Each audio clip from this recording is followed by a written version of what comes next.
Hello, class. I thought I'd make another video on Chapter 11. I didn't like the videos that I saw on my YouTube channel.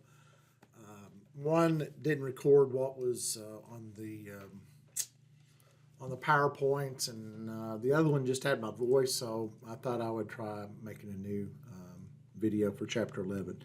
So let me just say some things about Chapter 11. We're only covering the first two sections, and then Section 4, which is on types of solids, and then I will mention in Section 5, which is a really small section, what an amorphous solid is. So Section 3 or Section 4 is about crystalline solids, and then Section 4 is about crystalline solids. Section 5 is about non-crystalline solids called amorphous solids.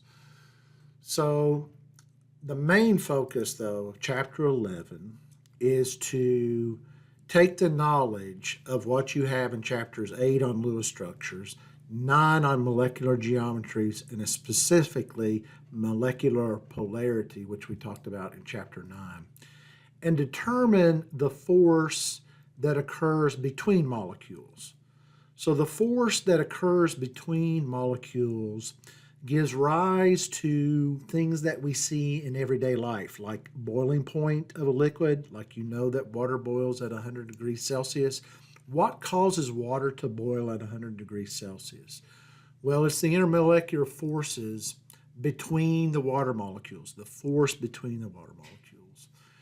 And so freezing points, boiling points, viscosities, which is resistance to flow, surface tension. These are all properties that are related to intermolecular forces. And then from intermolecular forces, we go back to those molecular polarity, geometry, and Lewis structure. So that's where we're going with this. This is why Chapter 11 follows Chapters 8 and 9. So what we want to look at is we're going to spend Section 1 on defining intermolecular forces. We're going to spend Section 2 about properties within liquids. We're going to skip Section 3 because I don't want to get into the individual crystalline structures. I don't think it's appropriate at this point. There's other topics that's more important. I will talk about types of crystals, though, whether it's a molecular crystal, an ionic crystal, a metallic crystal. We will talk about those in Section 4. And that's not a calculation. It's mostly descriptive. And then I will touch on amorphous. Amorphous just means non-crystalline solid. So intermolecular forces, you need to be able to define these forces, apply these forces to different molecules, or describe the intermolecular force between molecules using one of these four names. And so we're going to define them, we're going to show how they work, and then we'll talk about how that affects boiling point, melting point, and so forth for liquids. So dipole-dipole interaction, hydrogen bonding, which is a specific type of dipole-dipole interaction, dispersion forces when dipole-dipole is not present, and hydrogen bonding is not present, then dispersion forces is probably what's going to be holding things together that you would normally maybe think shouldn't be held together. And then we have ion-dipole interactions. That's kind of it happens quite a bit, but it's going to be, we're just going to touch upon this in this course. The first three are the most important. Let me just say that for this course. So the question is why, if you look on the left and you look at the gas, why does gas molecules start to stick together and condensate to or condense to a liquid? And then why does a liquid become a solid? So the forces of interaction that condense gases into liquids and then into solids are called intermolecular forces. The stronger the force between the molecules, the more likely that substance will be a solid at room temperature. If the forces are there but a little weaker, then we'll have a liquid at room temperature. And if there's no intermolecular forces between the molecules, you have a gas. So gases do not have we assume they don't have any intermolecular force if we're thinking about in terms of an ideal gas. So that's what we're looking at. The stronger the forces, the more likely you're going to have the solid condensed phase. If they're a little weaker, it's a liquid. And if there's no intermolecular forces, then we're going to have a gas. So these forces can all be categorized under one heading called van der Waals forces. So van der Waals forces include dipole-dipole, including hydrogen bonding, and dispersion forces. So those are our van der Waals forces. So category, van der Waals forces, subcategories, dipole-dipole, and a subcategory of dipole-dipole is hydrogen bonding, and then another category or subcategory under van der Waals is dispersion forces. So here's what we know. We have spent chapters 8 and 9, and let me show a pen here. We have spent chapters 8 and 9 doing the Lewis structure for something like HCl, okay? So you learned in chapter 8 that the Lewis structure for hydrochloric or hydrogen chloride should look like that. There's a total of 7 + 1, 8 valence electrons, and there's 3 lone pairs around the chlorine and then a bonding pair on the chlorine. You know, based on chapter 8, that the electrons are being pulled towards the more electronegative chlorine. Chlorine has an electronegativity of 3.0, and hydrogen has an electronegativity of 2.1. So you know this is a polar covalent bond, and that the electrons are being pulled away from the hydrogen. So that's why this is blue over here, less electron density here. This is red over here because there's lots of electron density here around the oxygen, which is more electronegative. So in the liquid phase, you'll start to see where, especially when it's cold or under high pressure, that the positive part of the molecule aligns itself with the negative part of the other molecule. So this, maybe I should change colors here so you can see that better. Let me see if I can change the color here. Yeah, in color, let's go with the black, maybe that'll be better. So you have a negative here and a positive here, and then the positive there and a negative there. So you start seeing alignment occurring. So there's an interaction here between this molecule and this molecule. That's called an intermolecular force. Intermolecular forces even become more important in a solid because see how they're all aligned, positive here, negative here, positive here, negative here. And that creates for stronger forces holding these each molecule together in the solid phase. Remember, solids have definite shape, definite volume. When we add energy and we melt the solid, so we're melting here, we're starting to break up the intermolecular force, and so we have a liquid phase where we have freedom of motion, so that means we have a definite volume but indefinite shape. And then the last phase is when we go from the liquid to the gas, and that's called boiling or vaporization. And so vaporization, each molecule is acting independently of one another. So what you need to get out of chapters 8 and 9 is Lewis structure, be able to tell me the bond polarity. Chapter 9 is to give us the molecular structure and whether the molecule itself has a dipole moment, which means the molecule itself has a partially positive end and a partially negative end. If it does, then we have a dipole moment, and we're going to have dipole interactions like we see in these two examples for a solid and a liquid. So this slide, what it shows is there's very little dipole moment in propane. So propane, you guys know propane. You've got a propane grill. You know in the tank you can hear the liquid sloshing around. That means there must be some type of force of attraction. If there's no force of attraction between molecules, this can only be a gas. But it's a really, really weak force because the dipole moment's only 0.1 here. So that, as soon as you take open the valve on a propane tank, it automatically goes from the liquid phase to the gas phase. That's because propane boils at -42 degrees Celsius. So at room temperature, it's definitely a gas. And you say, well, how does it stay a liquid in the tank? Well, in the tank, they pump it in there when it's cold and it's under pressure, and those two things allow these molecules to have some interaction, we're going to find out that the interaction between these molecules is called dispersion forces, and that's one of the weaker forces, intermolecular forces. So that's where we're going with this. What this table shows, though, as you increase the dipole moment in the molecule, notice the boiling point increases as well. That's what I want you to get out of it. So by the time we get to a dipole moment of 2.9, the boiling point is 82 degrees Celsius. So at room temperature, this is definitely going to be a liquid. And even this, 21 degrees, room temperature is 25. So yeah, this could be a gas, but I'm going to tell you, a lot of times it's also a liquid. If it's just below 21 degrees Celsius, it's going to be 21 or less, it should be a liquid, right? So that's what this table's for. As what I want you to get out of this, as the dipole moment increases within the molecule, the intermolecular force increases, and therefore the boiling point increases. It takes more energy to get the molecules to separate and become gases. So a specific type of dipole-dipole interaction is when hydrogen is bonded with nitrogen or oxygen or fluorine.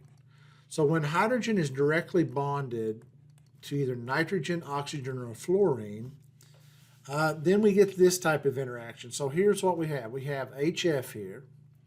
So H is here where the electron density is less, and fluorine is here where the electron density is greater. And you guys know this. You have done the Lewis structure.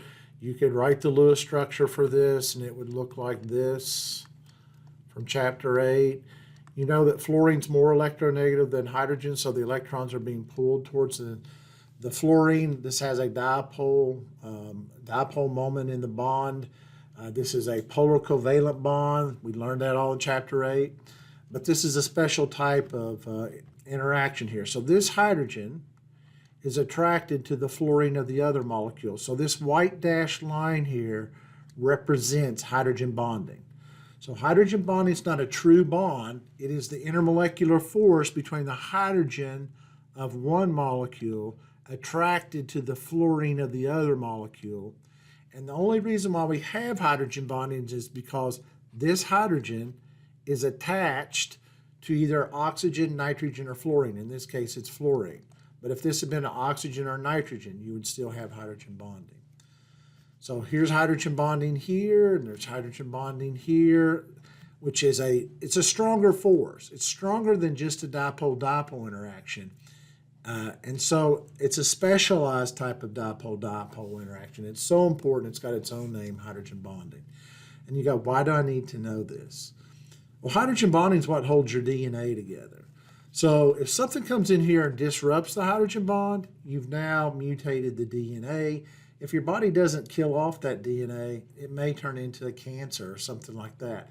So we're always concerned about chemicals that can affect hydrogen bonding. Hydrogen bonding, again, is a strong force compared to the other forces, and you're going to see it on this next slide how important hydrogen bonding is.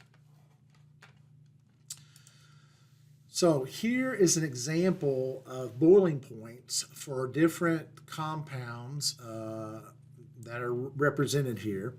So we know hydrogen bonding occurs with water, because oxygen is one of the things hydrogen bonding occurs with. Fluorine is the other one, and nitrogen is the other one. Notice how high their boiling points are compared to their analogs like H2S, so hydrogen sulfide, or just called hydrogen sulfide. We don't generally call that dihydrogen sulfide, we just say hydrogen sulfide since it's been around so long. But we go from 100 degrees Celsius to like negative 42 degrees Celsius. So hydrogen sulfide is a gas at room temperature. And it smells like rotten eggs. That rotten egg smell you smell around a sewer plant, or that's generally hydrogen sulfide. And it is toxic. It's not something you want to breathe all the time, right? So we went from 100 to negative 42, And the main reason why is because of hydrogen bonding here. There's hydrogen bonding here, no hydrogen bonding here. Same thing with hydrofluoric acid or hydrogen fluoride. So hydrogen fluoride has a boiling point of about, I don't know, we're going to guess 20 degrees Celsius. And then hydrochloric acid, which has dipole-dipole interaction, is negative 90 degrees Celsius, hydrogen chloride. So we're not talking about hydrochloric acid, we're saying hydrogen chloride, the gas form. So yeah, this is a gas at room temperature, hydrogen chloride, as opposed to hydrogen fluoride. And what's the difference here? There's two differences really. One is, or maybe three if you want to take, but this is lighter than this, I'll give it that. But the main reason why there's a big change in boiling point is the hydrogen bonding. Same thing with nitrogen. Nitrogen, here's phosphine right here, pH 3. And so, again, big differences in boiling points due to the hydrogen bonding. Here's something that has about the same, like, remember this has a mass of 18 grams per mole. And this down here is 16 grams per mole. So there's not much difference in molar mass between methane and water. But look at methane, almost, what, negative 170, I'm guessing, or something like that, negative 170 degrees Celsius. So no hydrogen bonding. Only type of force between one methane molecule and another is dispersion forces, which is a weak force. So that's why it boils at a lower temperature. It doesn't take as much energy for these molecules to separate from one another and become independent gas molecules. That's the power of intermolecular forces. Now you say, well, why then do these increase as you go like this? The mass is changing. So if everything else is equal, mass requires, things that are heavier require more energy to get them moving around, kinetic energy to escape as a gas. So when we start looking at the comparison here, especially with something that's nonpolar, then it's mostly mass that comes into play, is why 10 hydride here is different than methane. Really look at this chart. I can't stress enough that this is it in a nutshell. It really does explain what's going on. Make sure you can use terms like dipole-dipole interaction, hydrogen bonding, dispersion forces to explain why water and hydrogen fluoride and ammonia have such high boiling points. Now, I will point something out with water. Let's talk about water since it's so special. When you do the VSEPR of water, you find out that it's angular, right? And it's got two lone pairs up here. And then what happens is this hydrogen is attracted, and I should have made this dashed lines, this hydrogen is attracted to another water molecule. And then we have the two hydrogens coming off like this.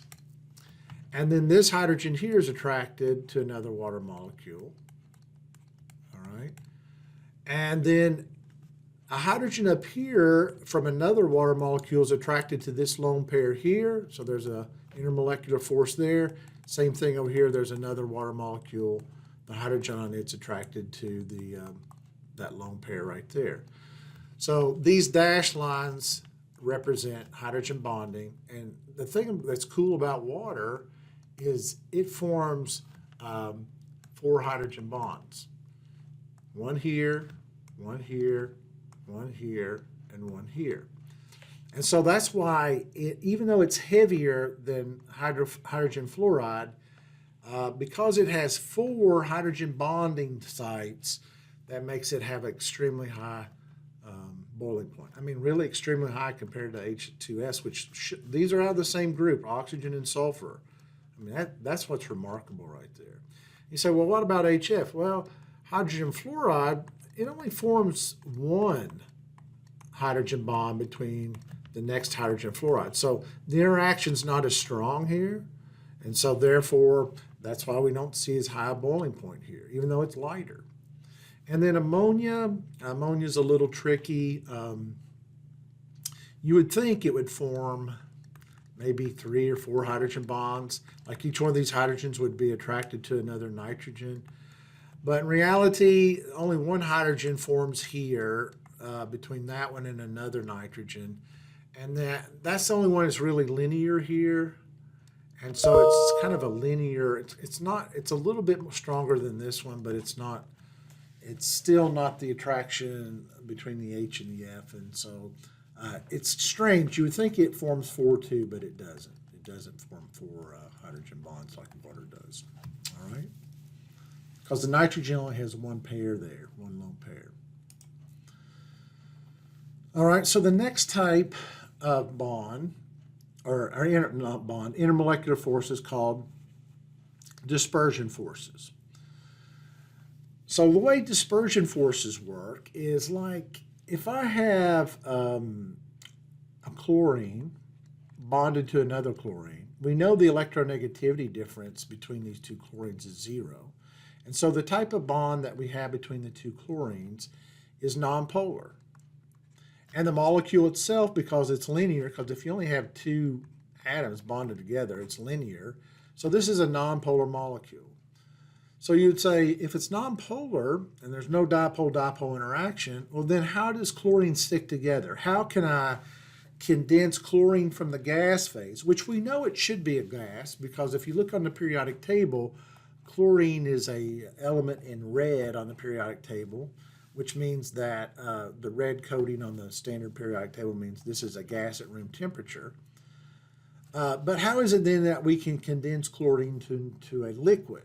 Well, this is what happens. At any given time, some of the chlorine electrons are spending more time around this chlorine and less time around the other chlorine. So more electrons on this side, less electrons on this side. At any given microsecond. Now, it's called an instantaneous dipole. It just happens. It just happens that there's more electrons on this side of the molecule than this side. So if this comes in contact with this molecule, especially in the liquid or solid phase, it's going to induce a dipole on this side. It's going to make the electrons are repelled by other electrons, so the electrons are going to move to this side, and that's going to make this side partially positive as well. And so now we have what we call an instantaneous dipole. This instantaneous dipole creates a strong enough intermolecular force that condensation from a gas phase to a liquid phase can occur. And so that's what happens here. You induce a dipole, and it's called an instantaneous dipole, and that is a type of dispersion force. So now we've talked about dipole-dipole interaction, a special type of dipole-dipole called hydrogen bonding. It only occurs when hydrogen is directly bonded to nitrogen, oxygen, or fluorine, which creates an intermolecular force between the molecules that we call hydrogen bonding. Even though it's not a true bond, it is an intermolecular force between the two molecules. And then our third type here is, the substance doesn't have a dipole. It's nonpolar. How does that substance stick together? Well, at any given time, it forms an instantaneous dipole, which then influences the molecules around it to form an instantaneous dipole. And that little bit of instantaneous dipole creates a stickiness for that to condense from a gas phase to a liquid. So that's what this is showing here. Now, here's something to remember. Dispersion forces are also called London dispersion forces. So keep that in mind. These mean the same thing. They mean the same thing. London dispersion force or dispersion forces. And what this slide is showing is that these are nonpolar molecules, all right? And then what happens is all of a sudden something that has an instantaneous dipole comes up to a nonpolar and it creates an instantaneous dipole here, which then is going to make an instantaneous dipole here, which then is going to make an instantaneous dipole here, although this one's actually associated with this one, right? So something like that. And then that positive is going to make this partially negative and this partially positive. So it builds on itself, and it happens more in the condensed phases. So this is called dispersion forces. It's like, here's the question. How do we get helium to stick together to become liquid helium? We know You can buy liquid helium. It comes in a compressed cylinder. Well, if there's no attraction between one helium atom and another, then it's going to stay in the gas phase. So how do we form an attraction between two helium atoms, which don't seem like they should be, there should be a positive and negative region? So what happens, you have a helium atom. At any given time, the electrons are on this side of the helium atom and less electrons on this side. That induces a dipole in that helium atom for the next one. So this side becomes positive because it's attracted to the negative electrons, and this side over here becomes negative. Now that's a very weak interaction. It's even weaker than these up here, but it does happen. When does it happen? Under very cold temperatures and high pressure. All right. So cold temperatures and high pressures is what lends itself to making liquid helium. It's very hard. Takes a lot of, you got to take a lot of heat out of the, slow down the molecules or atoms, and then you got to compress them so they get close together, but it can be done. If there are no dispersion forces and there's no dipole moments, that substance will always be a gas under any conditions, but it's not, it's not like, under most things, I can't think of something right off the bat that you cannot compress or get cold enough to not become a liquid at some point. Maybe not a solid, but a liquid. All right, the magnitude of dispersion forces depends on how easily the molecule's electrons can be polarized. Generally, polarizability of the molecule increases with increasing number of electrons. So helium's harder to polarize than down here with xenon. Xenon's got more electrons. It's easier to get it to polarize. Same thing with the molecule. The more electrons in the molecule and the greater the distance between the nuclei, the more likely you can get that polarizability. We've talked a little bit about polarizability. I think it was in chapter 8, so you may want to read that again. It's about charge, charges, Q1 and Q2, and the let's just do it this way, and the distance between the charges and the distance between them, Coulomb's equation. All right, so this is the type of question you'd see on your quiz or exam. I want you to tell me what kinds of intermolecular forces exist in each one of these molecules. So it looks like a simple question. I think that's where students have a problem with this. They think it's going to be a simple question because it's a simple question, right? What kinds of intermolecular forces exist? In order for you to answer this correctly, you have to draw the correct Lewis structure. You have to apply VSEPR theory, come up with the correct three-dimensional geometry. You have to determine whether the molecule itself is polar or nonpolar. And that's what we learned in Chapter 9. So if you don't have Chapter 9 mastered, you're going to have a really hard time in Chapter 11. And you need to work on it. You've got to get this down because this stuff about intermolecular forces, again, is what gives us boiling point, melting point, viscosity, surface tension. So what I would tell you to do right here is stop the video, and I want you to work every one of these questions out, each one of these molecules out. I want you to write the Lewis structure. I want you to get I want you to get the geometry and write it out. Write a three-dimensional geometry on two-dimensional paper. I want you to determine whether the molecule itself is polar or nonpolar. So do all those things, and then label the intermolecular force you think it is between one carbon tetrachloride and another carbon tetrachloride, and then we'll see if you're doing it correctly or not, okay? So do this on your own without going to the next slide or anything else. Again, Lewis structure, geometry, molecular polarity, and then type of intermolecular force. Do all these things for each one of these, and then we'll see if you're on the right track. So it looks like a simple question. It does look like a simple question, but it requires all of this work from Chapter 8 and Chapter 9 to get to the answer. And you go, why do I need to know this? Because you're going to be asked things about boiling point, melting point, and viscosity, and so forth based on these intermolecular forces. All right.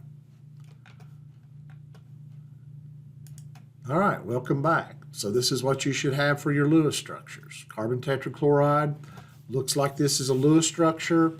You should say this is an AX4 molecule, which means it's tetrahedral, which means carbons here. So this is the classification I talk about in my previous videos.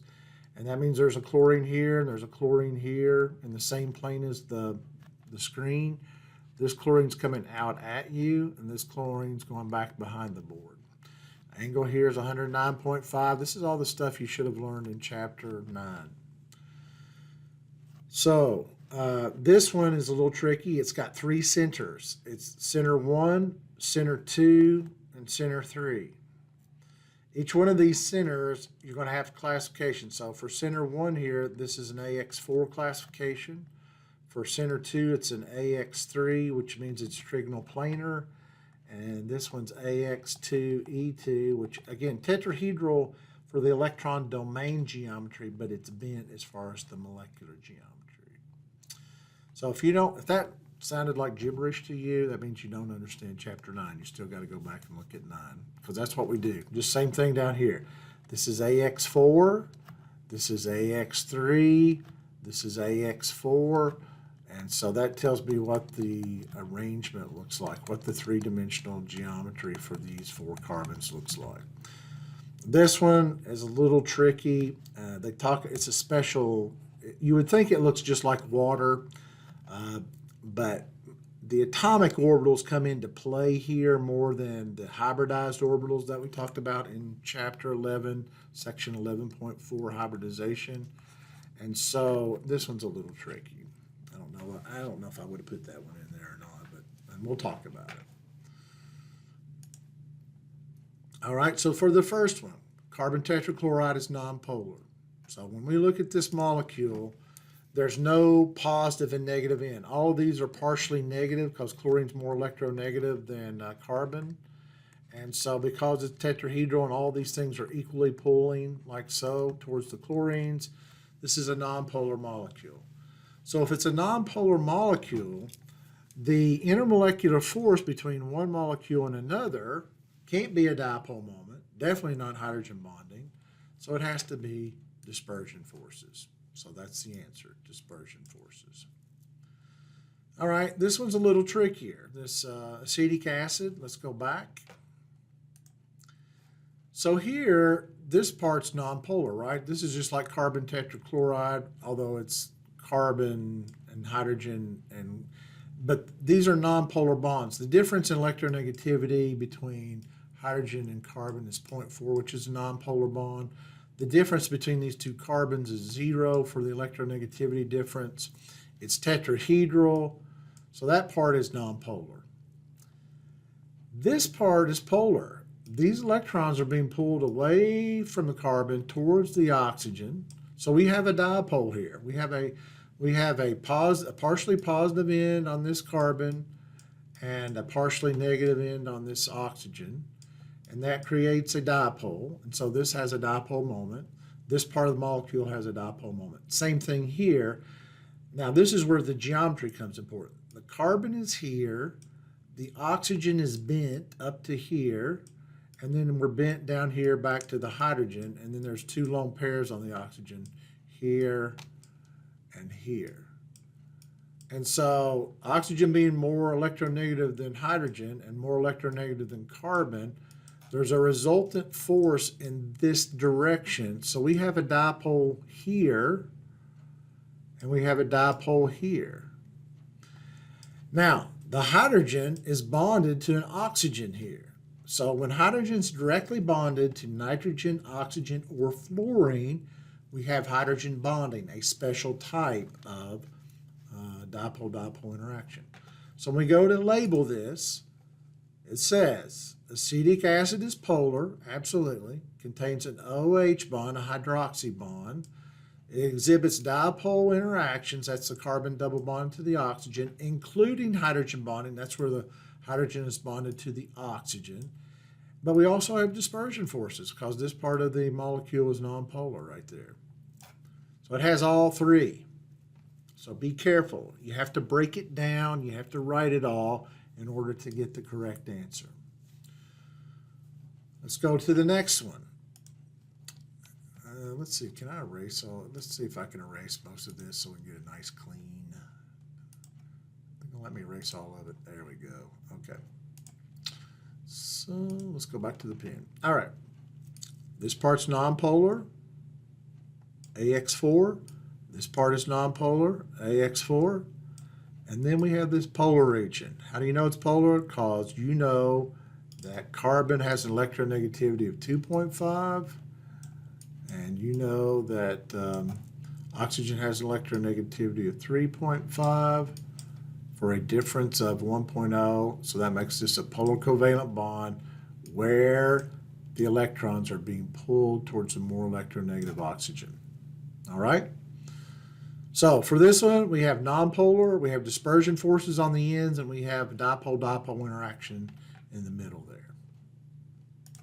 And that's what we see. Does not contain hydrogen bonding because the hydrogen is not directly bonded to oxygen, nitrogen, or fluorine. But we do have dipole-dipole due to the carbon double bonded to the oxygen. Okay? And it's because it's not the double bond that causes this, although that causes a little bit stronger interaction because double bonds are stronger and shorter than single bonds. So it does have a play there. But the main thing is that the electronegativity difference between oxygen and carbon is 1.0, which is a polar covalent bond. The last one's tricky. All right, so let's look at it. H2S is polar, but does not contain that. Okay, we go with that. So it exhibits a dipole-dipole interaction. All right, so let me kind of draw this. Our general rule of thumb on this, and they talk about, I think, in Chapter 9, it sort of forms this instead of the hybridization. And what happens here is, yeah, this is 2.5, and this is 2.1, and this is 2.1 for electronegativities. And we say the difference is 0.4, and we say, well, if it's 0.4, it's nonpolar. But because you've got these electrons here, these lone pairs, there is a slight dipole in this direction, a slight one, because of the lone pairs here. And so that, coupled with a little bit of electronegativity difference here, even though we would say that's nonpolar, overall results in a resultant vector in this direction. And so it does exhibit a dipole-dipole. If I had another hydrogen sulfide here, the hydrogen would kind of orient itself towards that sulfur, and then we'd have a sulfur here and a hydrogen here or something like that. So there is a dipole-dipole interaction. Not hydrogen bonding, because it's not bonded with nitrogen, oxygen, or fluorine directly like that, but there is a slight dipole-dipole. Even though we just went by electronegativity, there's nothing there. So let me just say that, I mean, you'd say then what, dispersion forces? Yeah. I mean, if there's nothing there, then you're going to say dispersion, right? But there is a slight dipole here. That's a tricky one. I think it's a little tricky, actually. That's important because hydrogen sulfide comes up a lot. Anything that smells like rotten eggs, you're talking about hydrogen sulfide. All right, so that's our three big ones. Dipole-dipole, special type of dipole-dipole called hydrogen bonding, and then we have dispersion forces. No dipole there, instantaneous dipole, I should say, instantaneous dipole. It generates a dipole because the electrons are moving to one side of the atom at any given time, and that induces a dipole in another instantaneous dipole in another molecule. All right, so the next type of interaction is ion dipole. We've already seen this. When we talked about sodium chloride dissolving in water, which is sodium positive ion and chlorine negative, the partially negative oxygens are attracted to the positive charge on the sodium. And same thing here, the partially negative oxygen attracted to the positive 2 charge on the magnesium. They talked about this with lattice energy, so I do want to talk about this. Here, it's a positive 1 for the ion. And here it's a positive 2 for the ion. The greater the charges on the ions, the stronger the interaction. The stronger the lattice energy, the stronger the interaction between this ion and this molecule of water. So here's what I want you to know. The magnitude of the ion-dipole interaction depends on the charge and the size of the ion. All right? The charge and the size of the ion, and on the dipole moment and size of the polar molecule. So make sure you understand this and you can apply it. This is important right here. So the greater the charge and the smaller the distance, it really comes down to this equation. If you want it in a nutshell, it's Q1 times Q2, that's the charges, divided by the distance. And that is proportional to the energy. Oops, I did that wrong. I flipped it. That, oh my gosh. Oh, come on. And that's proportional to the energy, all right? I guess I should do it like that. So the greater the charge is, the greater the energy is going to be. The smaller the distance, the greater the energy is going to be. So just keep that in mind. It's coulombs. We've seen that. We saw it back in we saw that in chapter 8, and I think it's also mentioned in chapter 9 again. Or when we talked about effective nuclear charge, that's where you saw this equation before too. So just make sure you look at that. So ion dipole says, although the intermolecular forces discussed so far are all attractive forces, molecules also exert repulsive forces on one another. So like charges repel each other. When two molecules approach each other closely, the repulsions between the electrons and between the nuclei become significant, and the magnitude of these repulsive forces rises very steeply. We saw this in chapter... we saw this in chapter... this is when we talked about valence bond theory. We saw that if we try to push the atoms too close together, the energy, the repulsive force takes over. And that's why nuclear fusion, where we're trying to fuse two hydrogen atoms together to become a helium atom, it can be done by the sun because there's huge gravitational forces. But on Earth here, we either have to use massive forces to push them together, we have to use strong magnetic fields to maybe force two ions together. So that's what they're talking about here. All right, so what does this intermolecular forces? Why do I need to know it, and how am I going to use this knowledge in everyday life? Well, right here it is. You're going to use this to describe why things have surface tension, why things have higher viscosities versus lower viscosities, and how does it affect vapor pressure. So you have to use what you learned in section 11.1, which is dependent upon molecular geometry and Lewis structures that you learned in chapters 8 and 9, to eventually get to an application that you see in everyday life. So let's talk about what surface tension is. So the molecules on the surface are attracted to the molecules beside that molecule and the ones below it. That's what these are showing here. And so this pulling down of the atoms on the surface creates a tension or a force along the surface of the liquid, and that's called surface tension. A force on the surface of the liquid is called surface tension. Now, you're saying, when do I ever see this? Well, if you've ever been around a pond and you see those spiders that look like they glide across the surface of the liquid, of the water, I don't know if you call them pond spiders or whatever. If you've ever seen a gecko climb up a glass wall, and you're like, how does it climb up a smooth glass wall? If you've ever seen, here's something you can do at home. You can take a bowl at home, and you can put some water in the bowl, and you sprinkle you sprinkle pepper on top of the bowl, and all those pieces, those little flakes of pepper are floating on top of the water. The reason why these pepper flakes float is because of the surface tension of the water. The pepper flakes are heavier. They're more dense than the water, so it should sink, but they're not. and that's due to the surface tension. So it's the surface tension of the water molecules below getting pulled by other water molecules below that create this surface tension. And so if you want to break the surface tension, take you 1 drop of dishwashing liquid. So dishwashing liquid. And what you'll notice is, first of all, the dishwashing liquid pushes the pepper to the sides of the bowl, and then you'll start seeing the pepper flakes sink to the bottom of the bowl because you've broke the surface tension. That's what detergents do. That's why when you have greasy clothes and you put them in the washing machine, the detergent breaks the surface tension of the water so that the oil gets surrounded by these micelles by the detergent, and so the dirt goes out with the water, leaving your clothes clean. So that's the way detergents work. They break the surface tension. That's one of the ways detergent work.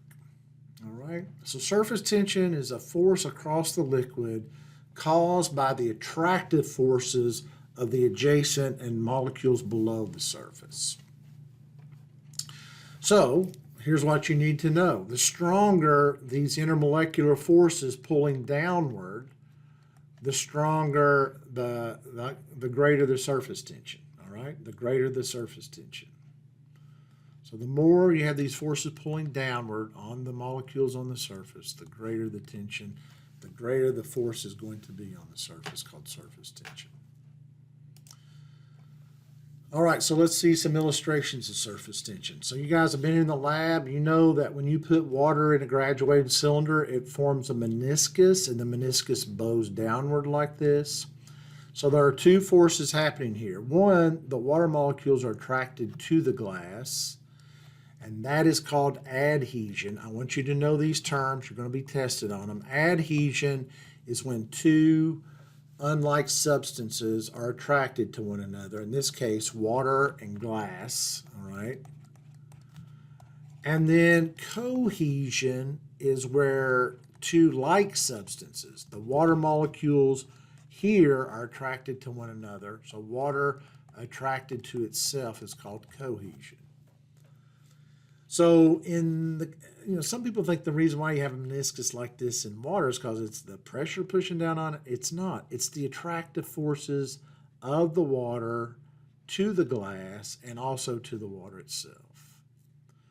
And so because there's an attraction of the water to the glass, that's why we see it stick here and here. As opposed to mercury, which has a convex meniscus instead of concave like water, the mercury is not attracted to the glass whatsoever, and so it's only attracted to itself. So here you're only seeing cohesive forces. There's no adhesive force between the mercury and the liquid, or if there is, it's very, very minimal compared to the cohesive forces. Let's say that. Okay, so that's an example. That's one example of surface tension. The one that's most important, though, for those of you in the medical field, is capillary action. So maybe you've taken your finger before in a lab class, and you took a hollow glass tube and you stick it on your finger here, and all of a sudden you see the blood go up into the tube.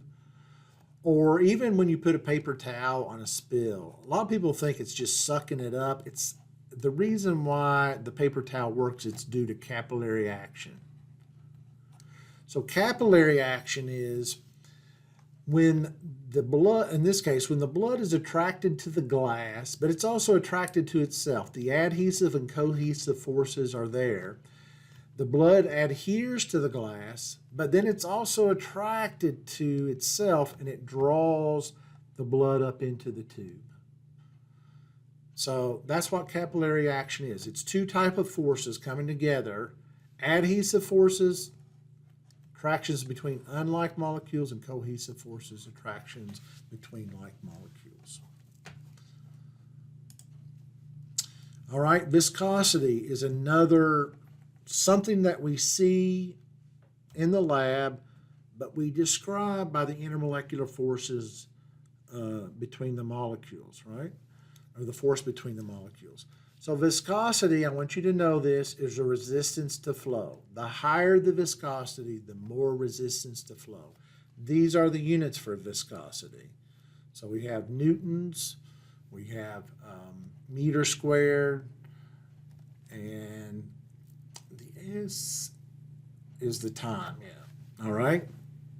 So the higher the viscosity, the more slowly the liquid flows. So liquids that have strong intermolecular forces are going to have higher viscosities, and those that have weaker intermolecular forces are going to have lower viscosities. So give me some examples. Well, think about honey, think about peanut butter, think about water as compared to something like gasoline. The reason why honey and peanut butter stick together is dispersion forces and entanglements between the molecules and hydrogen bonding, because what's in honey? Honey is mostly sugars which have these OH groups on it. And so you're going to have hydrogen bonding there. And so that makes them viscous or resistant to flow. So if you want to loosen up the peanut butter, let's say your peanut butter's in the refrigerator and you're saying, I want a peanut butter sandwich. Do you take the peanut butter out of the refrigerator and just try to smear it on a piece of bread and tear the bread up? Or do you take the peanut butter, put it in the microwave, and microwave it 30 seconds, which causes the molecules to move faster, which weakens the intermolecular forces, which makes it easier to spread. Same thing with butter. Heat the butter up, it becomes a liquid, it's a lot easier to spread. So viscosity is related to intermolecular forces. The stronger the intermolecular force, the more viscous it is, the higher the viscosity. And then the last one I want to talk about is vapor pressure. So what is vapor pressure? Vapor pressure has a very specific meaning. It says you have a container, you pour the liquid in the container. So here's my liquid. You close the container off so it's sealed. And then what happens is some of the liquid becomes gas. And then eventually some of the gas goes back into the liquid form. And when the rate of the liquid becoming gas and the gas going back to liquid becomes constant, we measure the pressure of the gas above the liquid. That is called vapor pressure. All right, so it has to be in a closed system. We measure that, and then we can tell you what the pressure is at a particular temperature. Has to be defined here, and we can measure the vapor pressure. So vapor pressure depends on intermolecular forces. The stronger the intermolecular force, the lower the vapor pressure is going to be at room temperature. So with water has a very low vapor pressure. I think we've already seen that in a previous chapter because of the hydrogen bonding, compared to something like the rotten egg smell of hydrogen sulfide. So this is a gas at room temperature. This is a liquid at room temperature. Why? Because the intermolecular forces are much greater here. We have hydrogen bonding here versus just dipole-dipole interaction here. So the less intermolecular forces, the higher the vapor pressures, the more volatile we say that substance is. So in this case, this with the hydrogen sulfide with the lower intermolecular forces and lower intermolecular forces mean higher vapor pressures, and it's going to be volatile. It's going to be a gas. So that's what I want you to know here. I'll give you one more example, and I probably should have said that with surface tension. You know when you wax your car? So here's the hood of your car, and you put a film of wax on it. The wax is nonpolar, and the water is polar, so there's not much adhesive force. So the cohesive forces of the water, because they have strong intermolecular forces, cause the water to draw upon itself and make these beads of water. So that's how you know your car is waxed. Where an unwaxed car, you'll start to see the water kind of spreads out on the car like this. Yeah, you may have some drops, but they're kind of spread out. So where did we get this idea? When you look at leaves from the tropics, they're pointed, and because it rains a lot in the tropics, you don't want the water standing on the leaf and making this spread out water on the leaf, because the sun can then, rays can focus and it can burn the leaf, and the water can draw the nutrients from the leaf. So tropical plants, for the most part, make a natural protective wax layer, and so that makes the water beat up like we see on the car, and that water flows off. That's why you have mostly type of sword type leaves in the tropical plants. That makes it guide the water down to the end of the leaf. So a guy recognized that, and that's where we get our first car wax. Carnauba wax comes from the Carnauba palm. It's these waxy little, I guess they're seeds. That's what I'm guessing. I don't know if that's what you call them, seeds, but that's why we make Carnauba wax, and it works really well. It's one of the better car waxes still, even today. So that's it for that part of Chapter 11. That's Section 1 and 2. I'm not asking you to do vapor pressure and do the Clausius-Clapeyron equation. I'm not expecting you to do this. What I do expect you to kind of look at, though, here's where you have weak intermolecular forces. Notice the vapor pressure is gets much higher at a lower temperature than, say, water. Water has strong intermolecular forces. And then with mercury, the reason why it has such a high vapor pressure, it's the mass. It's the mass of the mercury itself. So, and the cohesive forces. So keep that in mind. It is dispersion forces with mercury. So I like you to interpret this, but I'm not asking you to do any calculations with that. I'm not asking you to do any calculation. You'll get that in a PChem class later on, or maybe a physics class. So let's skip to the next section I want you to look at, and that is, we're skipping Section 3. We're going to Section 4. Section 4 is real easy. So I want you to label crystals as ionic, covalent, molecular, or metallic. So ionic crystals, anything that's an ionic compound is going to be ionic crystals. And this is just showing the distribution of sodium ions to chloride ions. This is called a face-centered cubic when you have this one. This is an edge-centered cubic. I don't care. I'm not asking you to do that. I'm just saying that if it's ionic, it's called an ionic crystal. That's all I want you to know for this. Zinc sulfide, that's a metal with a nonmetal. That's going to be an ionic crystal. I'm not asking you to determine how many of each atom is present in that. All right. The next type of crystal is covalent crystal. So these are molecular compounds. These are things.